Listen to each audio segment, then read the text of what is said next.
na eternidade. Por isso é tão importante nós termos firmado uma aliança e mantê-la com nosso Senhor Jesus. Essa noite eu quero trazer uma palavra ao teu coração.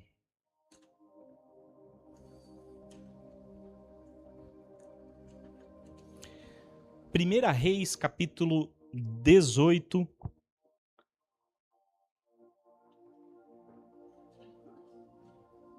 versículo 16 em diante.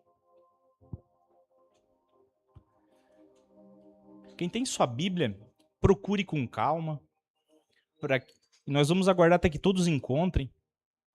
A palavra de Deus, querido, ela é o momento central do culto. Através da palavra de Deus nós somos orientados, nós conhecemos a Deus, nós somos libertos. A palavra de Deus ela é fundamental. Deus ele zela pela sua palavra. E quando eu aprendi isso, eu entendi, querido, que as minhas orações, a minha vida, elas deviam estar baseadas na Escritura, na Bíblia Sagrada, porque Deus ele cuida, ele zela pela sua palavra. Amém? Vamos lá então. 1 Reis, capítulo 18, verso 16, diz assim: Então Obadias dirigiu-se a Acabe. Passou-lhe a informação, e Acabe foi ao encontro de Elias. Quando viu Elias, disse: É você mesmo, perturbador de Israel. Não tenho perturbado Israel, Elias respondeu. Mas você e a família do seu pai têm. Vocês abandonaram os mandamentos do Senhor e seguiram os Balaíns. Agora convoque todo o povo de Israel para encontrar-se comigo no Monte Carmelo e traga os 450 profetas de Baal e 400 profetas de Aserá, que comem à mesa de Jezabel. Acabe convocou então todo o Israel e reuniu os profetas no Monte Carmelo. Elias dirigiu-se ao povo e disse: Até quando vocês vão oscilar de um lado e para o outro? Se o Senhor é Deus, sigam-no. Mas se Baal é Deus, sigam-no. O povo, porém, nada respondeu até aqui. Amém? Feche teus olhos, me acompanhe comigo em oração nesse momento. Senhor, nós te damos graça, reverência, que tu recebas o culto que estamos prestando essa noite. O Deus vivo, todo-poderoso, Senhor, nós cremos no teu agir, Pai. Eu sei que tu já se faz presente, Pai, desde que a primeira pessoa chegou nesse ambiente, Pai. Mas nós pedimos nessa noite um derramar da tua doce presença sobre cada vida, cada pessoa, seja tocada, seja impactada, que receba, Senhor, uma porção do alto nessa noite, Pai. Nós também repreendemos toda ação do maligno, toda ação contrária, Pai. Nós damos uma ordem de comando no mundo espiritual, que dentro dessas 4 paredes haja apenas a ação do Espírito Santo em mentes e corações, em nome de Jesus. E quem crê diz? Amém. Glória a Deus, querido. Nós vamos, desse versículo, essa parte que nós lemos, eu quero focar principalmente no versículo 21, eu quero repeti-lo para que a gente grave bem essa questão, tá? Versículo 21 diz assim: Elias dirigiu-se ao povo e disse: Até quando vocês vão oscilar para um lado e para outro? Se o Senhor é Deus, sigam-no. Mas se Baal é Deus, sigam-no. E o povo nada respondeu. Amém? E o tema dessa mensagem dessa noite é: não tenha um coração dividido.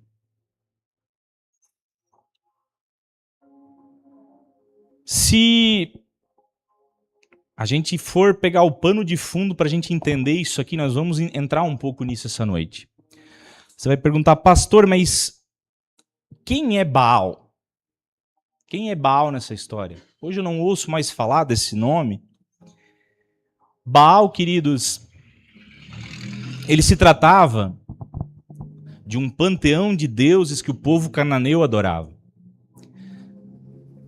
Antes mesmo de Israel chegar naquela terra, eles adoravam vários deuses.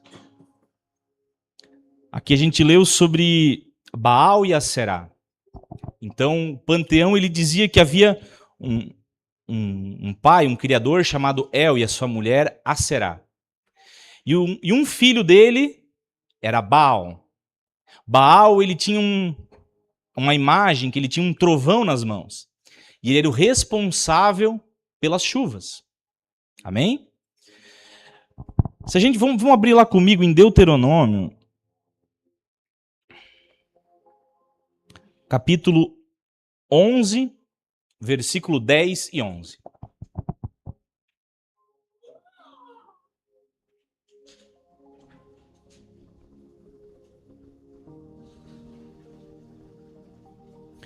Olha só o que Deus está falando para... Isso aqui Deus está falando para o povo que estava prestes a tomar a terra que Deus havia prometido. Então, ele vai falar assim, ó, porque a terra da qual tomarão posse não é como a terra do Egito, de onde vocês vieram, na qual plantavam as sementes e tinham que fazer irrigação a pé, como em uma horta. Amém? Só nesses 10 o que estava dizendo? Havia ali próximo de Israel a Mesopotâmia, que ela tinha um rio, 2 rios na verdade, o Tigre e o Eufrates, rios grandes. Não havendo chuva, eles canalizavam e irrigavam as terras. No Egito, havia o rio Nilo, que era a mesma coisa. Não havendo chuvas, eles canalizavam, primeiro que o rio fertilizava as terras e depois que ele irrigava as terras. Então Deus ele fala, a terra que eu estou enviando para vocês não é assim. A terra em que vocês, atravessando o Jordão, vão entrar para dela tomar posse, é terra de montes e vales, que bebe chuva do céu. Ou seja, Deus está dizendo, nessa terra vocês não podem contar com irrigação. Chuva que vem do céu irriga a terra. Amém?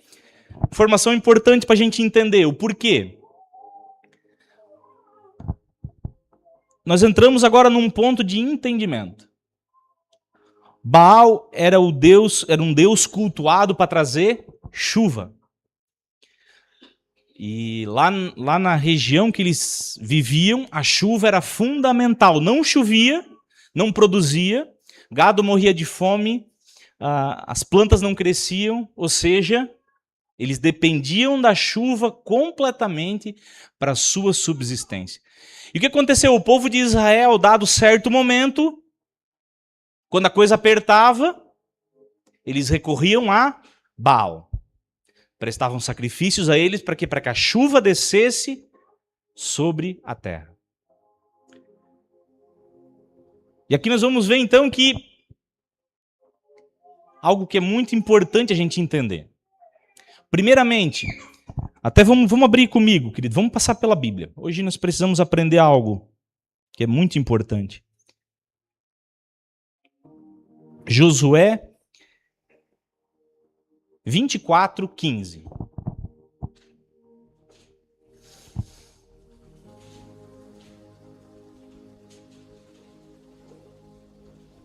Olha só. Diz aqui, se porém não agrada a vocês servir ao Senhor, escolhendo hoje a quem irão servir, se aos deuses a quem os seus antepassados serviram além do Eufrates, ou aos deuses dos amorreus, em cuja terra vocês estão vivendo. Eu, porém, em minha casa serviremos ao Senhor. 16. Então o povo respondeu, longe de nós, abandonar o Senhor para servir outros deuses. Pode ir seguindo. Foi o próprio Senhor, o nosso Deus, que nos tirou a nós e a nossos pais do Egito, daquela terra de escravidão, e realizou grandes maravilhas diante dos nossos olhos. Ele nos protegeu no caminho e entre as nações pelas quais passamos. Além disso, o Senhor expulsou diante de nós todas as nações, incluindo os amorreus que viviam nessa terra. Nós também serviremos ao Senhor, porque Ele é nosso Deus. Josué disse ao povo, olha só, vocês não têm condições de servir ao Senhor. Ele é santo, Ele é Deus zeloso, Ele não perdoará a rebelião e o pecado de vocês. Se abandonarem ao Senhor e servirem a deuses estrangeiros, Ele se voltará contra vocês e os castigará. Mesmo depois de ter sido bondosos com vocês, Ele os exterminará. Porém, o povo respondeu a Josué, de maneira nenhuma nós serviremos ao Senhor. Olha o que o povo falou, de maneira nenhuma. Nós jamais abandonaremos ao Senhor. Nós vamos servir ao Senhor porque nós vimos. E aqui Josué estava falando com um povo, querido, que ele viu o extraordinário. Eles e seus pais viram sinais, maravilhas, prodígios, viram o mar se abrir, o mar vermelho se abrir diante dos seus olhos. Eles viram no momento da dificuldade Deus fazer pão cair do céu, que é o maná, para que eles pudessem comer. Eles viram Moisés tocar na rocha e da rocha, no meio de um deserto, brotar um rio para eles matarem a sua sede. Eles viram sinais e maravilhas, então eles disseram jamais, depois de tudo aquilo que a gente viu, nós não vamos abandonar Deus. Amém, querido? Importante isso. Porém, querido, o que acontece aqui com o povo de Israel no decorrer do tempo? A maior luta que havia no Antigo Testamento era o povo que dividia o seu coração. E não é que o povo abandonava a Deus para servir Baal.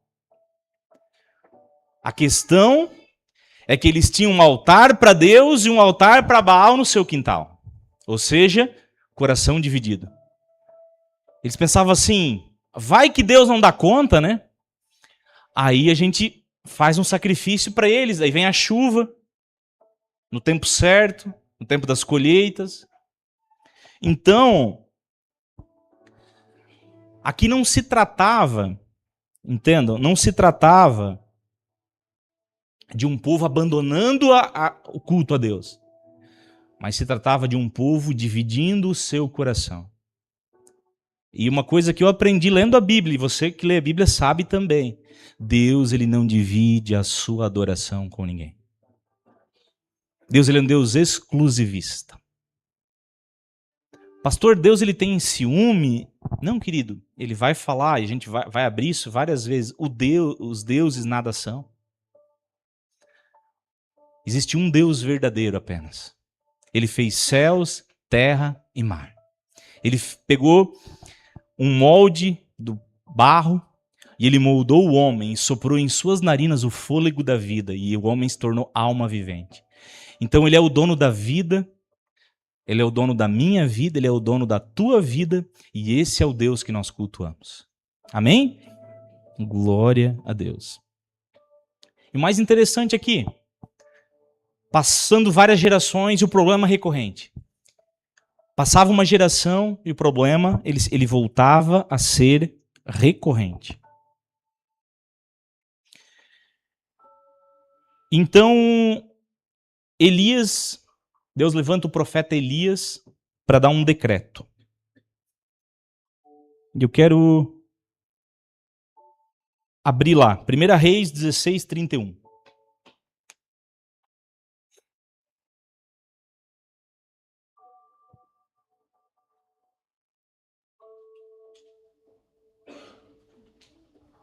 Vamos lá. Ele não apenas achou que tinha importância cometer os pecados de Jeroboão, filho de Nebate, como também se casou com Jezabel, filha de Etbaal, rei dos Sidônios, e passou a prestar culto a Baal e adorá-lo. No templo de Baal, que ele mesmo tinha construído em Samaria. Acabe ergueu um altar para Baal. Fez também um poste de Acerá. Ele provocou a ira do Senhor, o Deus de Israel, mais que todos os reis antes dele. Aqui não se tratava mais apenas do povo, querido, mas os próprios reis, eles começaram a se corromper, a dividir o seu coração, a levantar imagens. E o que então vai acontecer? 1 Reis 17:1. Vamos passando, até anotei para a gente poder... 1 Reis 17:1. Olha aqui, ó. Ora, Elias de Tisbe, em Gileade, disse a Acabe: tão certo como vive o Senhor, o Deus de Israel a quem sirvo, não cairá orvalho nem chuva nos anos seguintes, exceto mediante a minha palavra. Amém? Entendemos aqui, Baal, a quem eles cultuavam, era o Deus do quê? Da chuva. Então Deus aqui, ele mostra ao povo, olha, de toda a chuva que cai do céu, nenhuma gota é por causa de Baal. Eu que mando a chuva. Então ele manda Elias para falar para Acabe, dizendo, agora não choverá, nem orvalho não vai cair. Imagina a sequidão, querido, nem o sereno da manhã irá cair até a minha palavra novamente. Amém? E daí vai aonde? Vai ao encontro daquilo que nós já lemos. Então, Elias volta para aquele lugar. E ele manda reunir 450 profetas de Baal e 400 profetas de Acerá. 850 profetas de deuses estranhos. E ele faz ali, primeiramente, onde nós lemos, ele fala com o povo. Ele diz, olha, vocês não podem oscilar. Vocês não podem ficar oscilando, porque vocês não pensem que vocês estão adorando a Deus e a outros deuses. Quando vocês adoram outros deuses, vocês não estão mais adorando a Deus. Vocês abandonaram a Deus. Vocês precisam escolher. E ele põe isso diante do povo. Escolham hoje. Se é Deus, sirvam a Deus. Se for Baal, sirvam a Baal. Mas escolham. Não ficam oscilando de um lado e para o outro. É preciso escolha. E o Senhor fala conosco como igreja essa noite. Nós precisamos escolher a quem servimos nesse tempo. Não é possível viver, querido, com dois corações. Nós precisamos escolher e viver de acordo com a nossa escolha nesse tempo. E o mais interessante é que no final diz assim, o povo, porém, nada respondeu. Olha a dureza de coração. O profeta confronta o povo. Escolham ou Deus ou Baal. E o povo continua em cima do muro. Nem Deus, nem Baal. Em cima do muro. Em cima do muro é um lugar muito perigoso para se estar. Em cima do muro ele parece seguro, porque, bem, em cima do muro eu estou nesse meio termo, eu não preciso fazer renúncias, eu não preciso deixar nada para trás, eu sigo a minha vida do jeito que eu quero, né? Eu vou num culto vez ou outra, eu ouço uma palavra vez ou outra, daí se de repente, né, eu me sentir mal, eu peço para Deus me levar salvo, eu sigo a minha vida do jeito que eu quero, mas talvez no final eu ainda me salve, querido, é um plano bem frustrado. Essa que é a verdade. Deus, ele nos chama para uma escolha nesse tempo. Amém?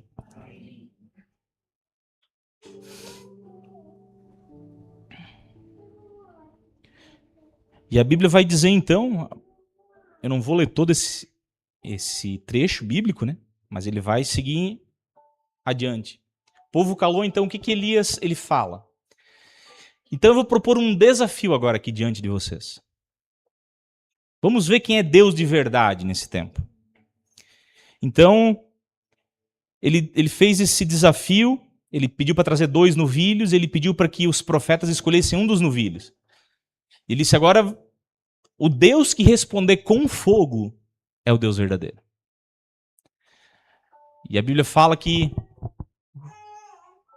então, eles escolheram um bezerro, eles montaram um altar e começaram desde manhã até a tarde, clamando e clamando.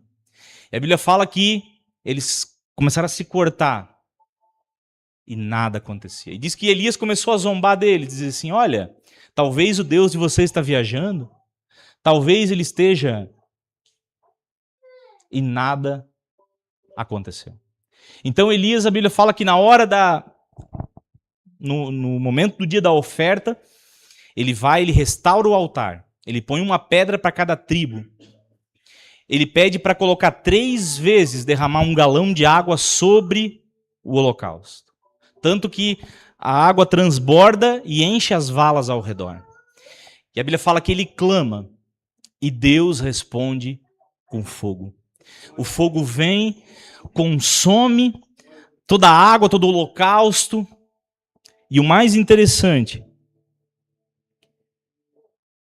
é que no meio disso tudo,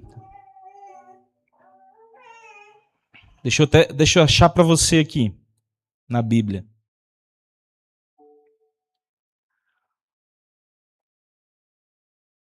Amém, glória a Deus. Aqui, ó. Quando o povo viu tudo isso, caíram prostrados e gritaram: o Senhor é Deus, o Senhor é Deus. Amém? O povo, ele estava em cima do muro, mas, querido, Deus, ele exige de nós uma adoração exclusiva. E junto com essa mensagem, hoje nós precisamos entender que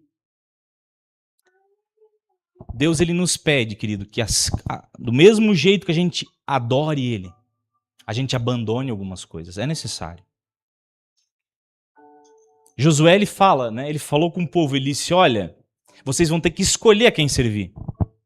Se é os deuses além do rio, ele estava falando do quê? Os deuses da Mesopotâmia, que eram os deuses no qual o pai de Abraão servia. Ou se vocês vão adorar os deuses aqui, os amorreus, ou vocês vão adorar a Deus, mas eu e minha casa, nós serviremos ao Senhor. Eu e a minha casa, nós vamos prestar culto a Deus, nada mais. E Josué falou isso, ele tinha, sabe quanto, querido? 110 anos. Ele estava no final da carreira. Então, você pode estar pensando, pastor, mas a questão que fica é, hoje ninguém mais adora Baal. De fato. Pastor, hoje ninguém mais adora Aserá, nem aqueles deuses amorreus, de fato. Mas a questão, querida, é que hoje a idolatria, ela trocou de nome. Mas a essência por trás dela continua e continua muito forte. E nós precisamos essa noite entender isso. O coração dividido, querido, é muito perigoso. O povo, por que o povo, tendo um Deus verdadeiro, ele buscava num Deus falso? Aí nós vamos entender uma coisa. O primeiro ponto é porque com Deus falso dá para negociar e com Deus verdadeiro não dá. Eles faziam um contrato, diziam, olha, eu vou te oferecer isso, isso e isso, e tu me dá isso e isso de volta. Faz chover, abençoa a minha colheita. Mas, querido, com Deus não se negocia. Quem aqui diz que dá para negociar com Deus não conhece a Deus. Com Deus não se barganha, com Deus não se negocia. Ele é dono do ouro, da prata e da nossa vida, inclusive. Amém? Outro ponto que levava as pessoas à idolatria é porque um Deus falso, ele não cobra nada de você moralmente falando. Amém? Um Deus falso, o homem ele pode estar traindo a sua esposa. E ele vai lá e oferece para o Deus falso. Ele pode ser um mentiroso e ele oferece para o Deus falso. Ele pode ter várias situações e o Deus falso, ele não vai cobrar nada dele. Então, a idolatria leva a um lugar de quê? De que as pessoas não precisam prestar contas com Deus. Mas, querido, deixa eu te falar algo. O Deus verdadeiro, nós vamos prestar conta diante deles. E todo mundo vai prestar, querido. Se não for hoje, para a gente cuidar da nossa vida, para a gente gerar perdão dos nossos pecados, um dia nós vamos estar diante dele, meu irmão. Eu falo isso com amor para você. Ninguém vai se escapar diante do tribunal de Cristo. Todos nós vamos comparecer diante dele. Só que se hoje, querido, eu permito que ele entre na minha vida, me transforma, naquele dia, eu vou estar diante dele para quê? Para herdar o reino que ele prometeu. Agora, se eu fui rebelde, se eu não quis ouvir a sua palavra, eu vou estar diante dele para eu ser condenado nesse dia. Vocês estão entendendo como isso é forte? Então, por isso que o povo pendia para a idolatria. E assim como todos os outros deuses falsos, querido, o terceiro ponto é que um Deus falso, ele não te exige relacionamento. Ele quer que você faça algo e pronto, acabou. Mas o Deus que nós conhecemos, o Deus verdadeiro, ele deseja se relacionar com seus filhos.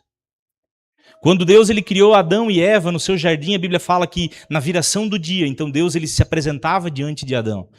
E começava a conversar com Adão, e começava a perguntar coisas para Adão.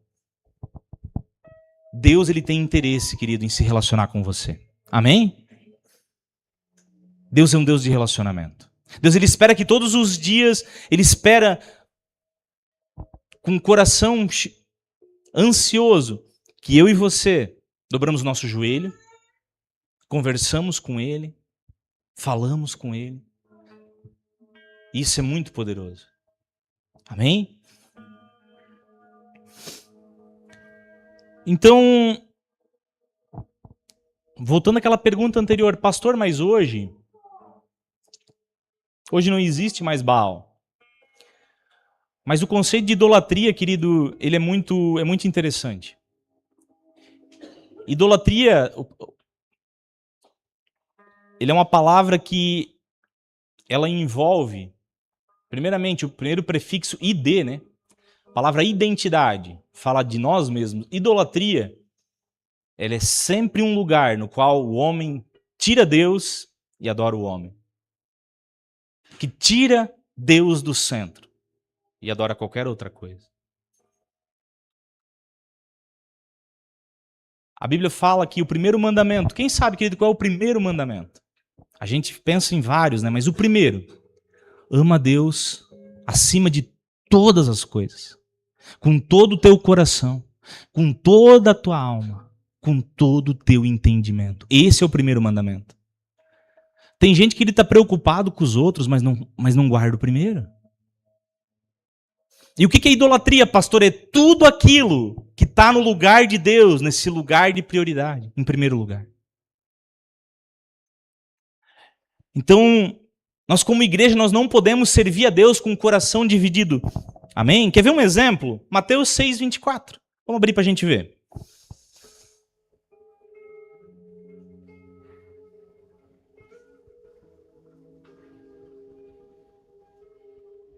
Olha só o que diz aqui.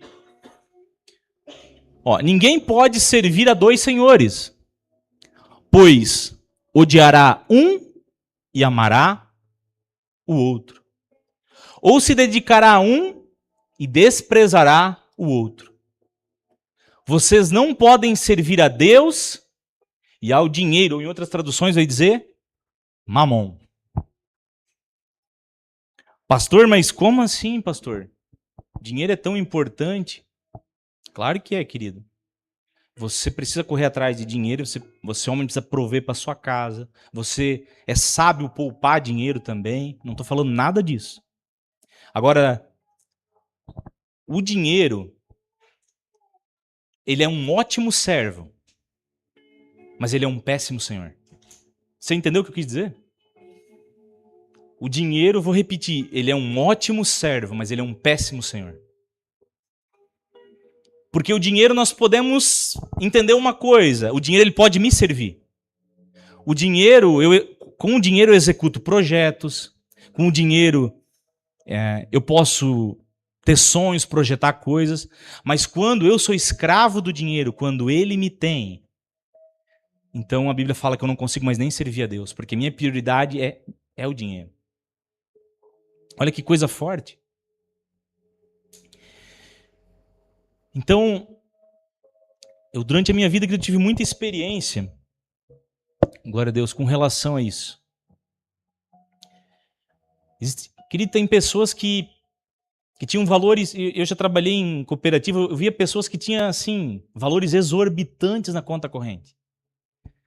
Mas chegava, querido, uma roupa arrebentada, com um chinelo, assim, com 5 arames, sabe? E eu dizia, meu Deus, qual é o objetivo disso? Qual é o objetivo de juntar para placar? O dinheiro ele precisa nos servir, amém? E as pessoas elas se tornavam escravas daquilo. Elas viviam, dormiam pensando na sua conta. E o dinheiro ele vai te escravizar. Por quê, querido, se ele é teu senhor?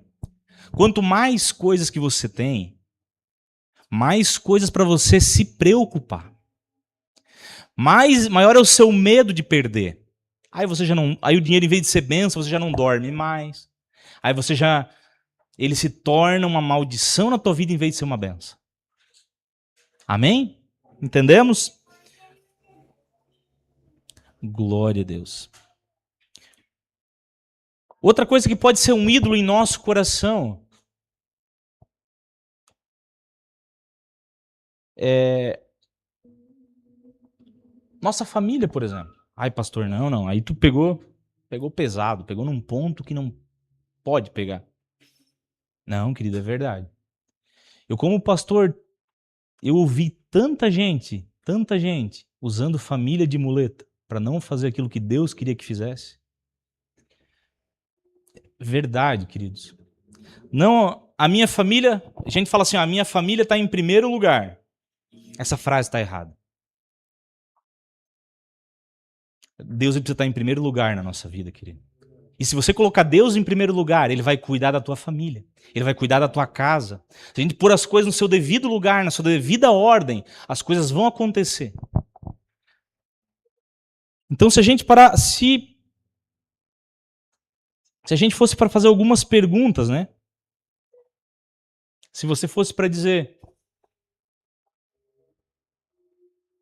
algo que, se eu perdesse, tiraria o meu sentido. Pare e pensa. Algo que eu perdesse e tiraria o meu sentido de vida. Se essa resposta não for Jesus, querido, é uma idolatria. Ai, pastor, é verdade. Ai, pastor, se eu perder os bens, Jó perdeu seus bens. Jó perdeu seus filhos. Jó perdeu tudo que ele tinha, a Bíblia fala, mas ele não perdeu a sua conexão com o Senhor. Ele disse, nu eu vim, nu eu voltarei. Porém, louvado seja o nome do Senhor, para todo sempre. Pastor, essa palavra é dura, ela é forte? Não, querido, não é. Essa palavra é uma bênção para a tua vida. Essa palavra te liberta, essa palavra te orienta.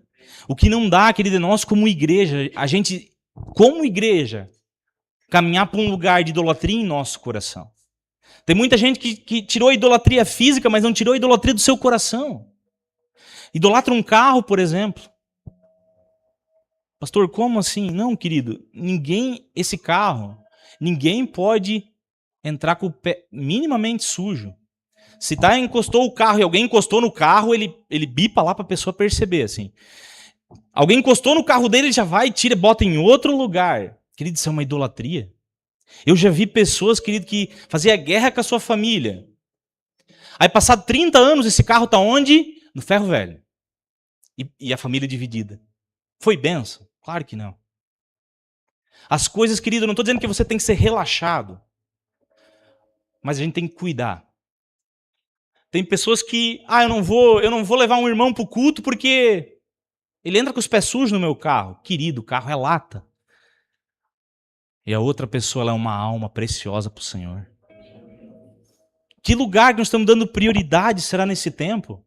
E aí que tá. Pastor, o Baal acabou. O Baal, sim, querido. Baal, hoje ninguém mais adora ele. Mas será que a nossa adoração do nosso coração, ela não está em outras coisas? Será que nós não estamos deixando de adorar a Deus para adorar outras coisas?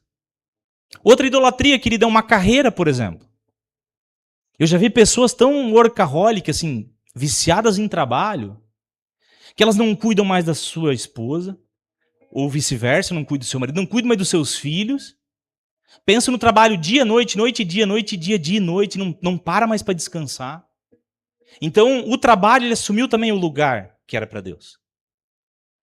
A Bíblia fala que Deus nos chamou para moderação, nós precisamos andar de forma moderada nesse tempo. E aí, querido, também não me entenda mal, pastor, então não quer dizer que não é mais para trabalhar, não, querido, é para trabalhar com entendimento. O próprio Deus, a Bíblia fala que e Deus se cansa? Deus não se cansa. Mas ele, por 6 dias, ele trabalhou. No 7º dia, ele descansou e contemplou a obra da sua criação. Isso quer dizer o quê, querido? Que você tem o tempo de trabalhar? Tem, mas tem o tempo de descansar. Tem o tempo de chegar e descansar. Amém? Outro ponto, querido, que está roubando assim, uma idolatria. Olha aqui, ó. Está olhando para ele. Ó. Idolatria moderna. Smartphone, redes sociais. O tempo que era às vezes para a família, era para Deus, sendo depositado em coisas fúteis, às vezes o dia todo. A pessoa está lá 2 horas dando risada vendo o vídeo. E o filho querendo atenção. E Deus querendo atenção. Esse camarada não vai orar e ele dando risada de vídeo. Pastor, não pode ver vídeo? Pode, querido. Mas o que eu estou pregando essa noite? Quando nós dividimos o nosso coração. Aí é perigoso. Nós precisamos ter um coração voltado para Deus.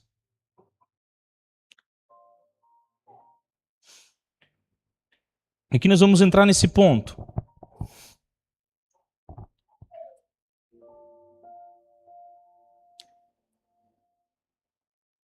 Entrando nessa pergunta, o que se você perdesse faria você sentir que a vida perdeu o sentido?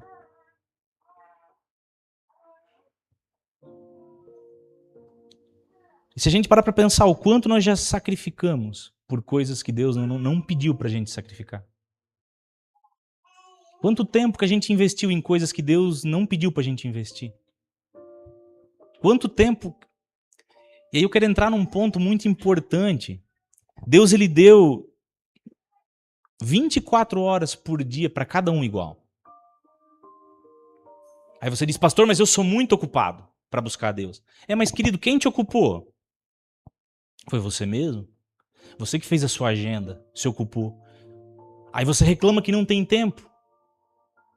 Então, querido, nós precisamos parar e repensar. Parar e repensar para quê? Para que Deus ele volte nesse lugar de primazia.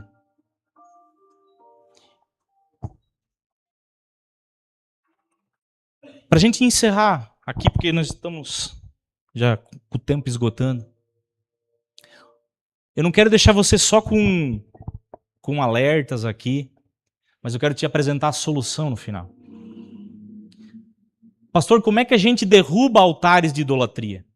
Como é que a gente derruba um coração dividido? Pastor, como é que a gente faz para adorar realmente a Deus em primeiro lugar na nossa vida? É muito simples, querido. É muito simples. A gente só derruba o que é falso com o que é verdadeiro. Amém? Elias ele pediu para o povo fazer uma escolha. Josué, se você ler o versículo todo, a Bíblia fala que ele pediu então para o povo recolher todas as imagens e ali ele pôs uma pedra em cima. No mesmo lugar, se você olhar na Bíblia, lá em Gênesis 35, onde Jacó fez a mesma coisa. Ele é sua caravana, eles tragam todos os ídolos aqui e ele enterrou.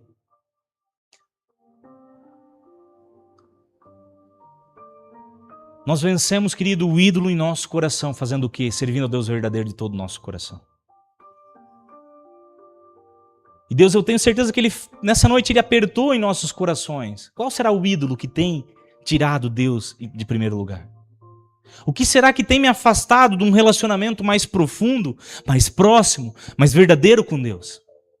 Aqui essa nação, querido, eles juraram de todo o coração, eles disseram, olha, para Josué, não Josué, nós não nos desviaremos, nós vamos continuar servindo a Deus de todo o coração. Mas a verdade é que não foi isso que aconteceu. A verdade é que passado um tempo, o coração deles coxeou, o coração deles foi para um lado, para o outro, e Deus ele espera que o nosso coração ele seja dele, querido. Deus ele espera exclusividade. É possível adorar a Deus e as outras coisas? Não é possível, querido. Quando nós adoramos as outras coisas, nós automaticamente abandonamos a Deus. Por isso essa noite é uma noite no qual o Senhor fala com a sua igreja, fala com o seu povo sobre a necessidade de chegarmos nesse lugar de Deus em primeiro lugar. Eu sou de um tempo, meu irmão, e eu não estou dizendo para ninguém repetir isso. Eu sou de um tempo que quando acontecia o culto era no meio da semana. E não é que a gente era obrigado a fazer isso, não. Mas era uma vontade de um novo convertido. A gente plantava fumo e tinha fumo para amarrar. A gente às vezes descarregava e espalhava o fumo, tomava banho, ia para o culto e voltava a amarrar fumo 10, 11 horas da noite. Que loucura, pastor. Mas, querido, um coração que amava, que ansiava Deus de todo o coração. Hoje a gente fica dizendo várias coisas que a gente coloca. Não é a minha família, pastor. Eu não estou mais entrando na igreja porque eu tenho que dar prioridade para a família. Não, querido, se você não dá prioridade para Deus, a sua família vai de água abaixo, meu irmão. A prioridade tem que ser para Deus e Ele cuida da sua família. Amém? Precisamos entender isso nesse tempo. Ah, pastor, eu tenho que dar prioridade para minha carreira, para os meus negócios, A Bíblia fala que um homem, ele juntou, encheu os celeiros, e os depósitos ficaram transbordantes. Daí, o que Jesus fala? Louco! Essa noite pedirão a tua alma e o que tu tens para oferecer em troca. Então, querido, todo projeto que não envolve Deus, ele é um projeto destinado à sua falência. Eu falo isso, querido, não como uma pessoa que está aqui de cima para baixo, falando de forma orgulhosa, não. Eu falo como um pastor da igreja, que me preocupo com cada pessoa que está aqui dentro. A Bíblia fala que se o vigia ele não alertar a população da cidade, o sangue está sobre as suas mãos. E eu como pastor eu preciso alertar. Quando nós andamos cocheando em dois corações, nós nos afastamos de Deus. Aí você vê o que, querido? Tanta gente. Tanta gente nesse Brasil, querido, que serve a Deus pelo IBGE. Né? Pastor, IBGE no Brasil, quanto diz assim, 80 e tantos por cento se dizem cristãos. 20, acho que 8% se dizem evangélicos. Se essa nação fosse cristã, querido, você acha que ela estava assim? Você acha que estava realmente? Não estaria, né? Então, isso fica uma reflexão para todos nós. Onde está o nosso coração? Deus, ele realmente está em primeiro lugar? Deus é o tempo que sobra. Deus é aquilo que sobra. E se Deus ele é a sobra, que ele não está em lugar nenhum no nosso coração. Amém?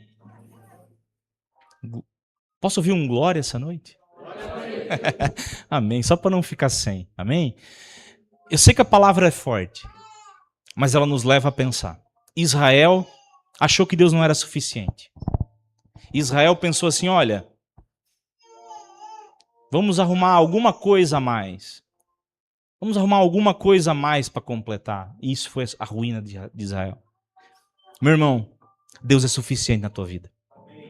A alegria que você precisa não está nas coisas do mundo, está em Jesus Cristo. Eu tenho certeza.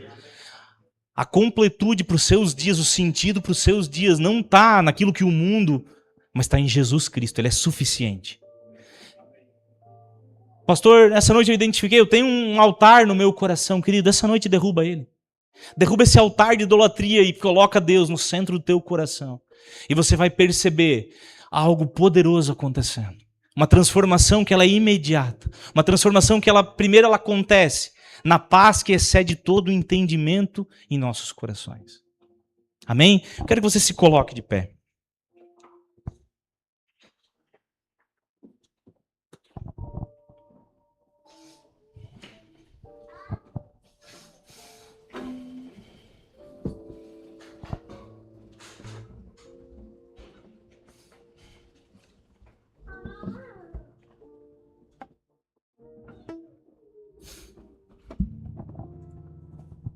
Quero te convidar, igreja, nesse momento, a fechar teus olhos. Feche teus olhos. Eu quero te convidar também a deixar todos os problemas, pensamentos, tudo isso lá fora. Nesse momento que você possa ofertar a tua mente, o teu coração, com exclusividade ao Senhor. Pense nele. Pense na palavra que foi ministrada, querido. O Espírito Santo de Deus está presente nesse lugar. O Espírito Santo é aquele que toca nossos corações. É aquele que nos encoraja, mas é aquele que também nos incomoda, querido, quando tem algo que não está de acordo. Talvez essa noite o Senhor falou contigo sobre um coração dividido. E a pergunta que eu faço: o que tem dividido o teu coração com a presença de Deus? Que altares você tem levantado nesse tempo que o Senhor já pediu para você derrubá-los? Nessa noite, querido, com ousadia, derrube altares.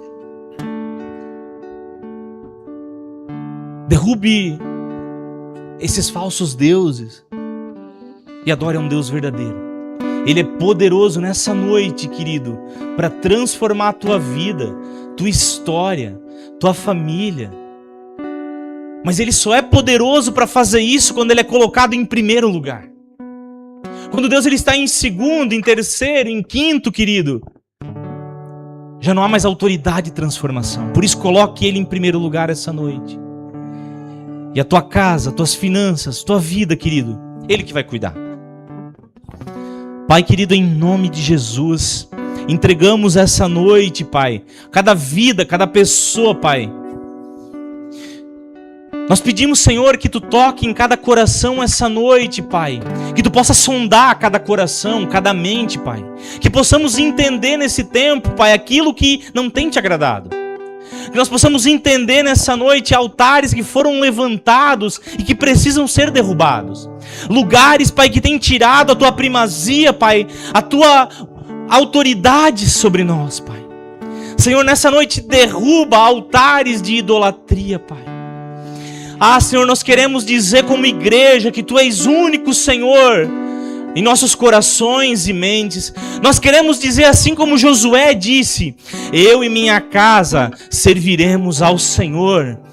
Amém. Derrama, Senhor, a Tua presença sobre cada vida, Pai. Toque em cada coração. Faz aquilo nessa noite que só Tu podes fazer. Em nome de Jesus. Amém? Repita comigo, querido. Eu e minha casa serviremos ao Senhor. Amém?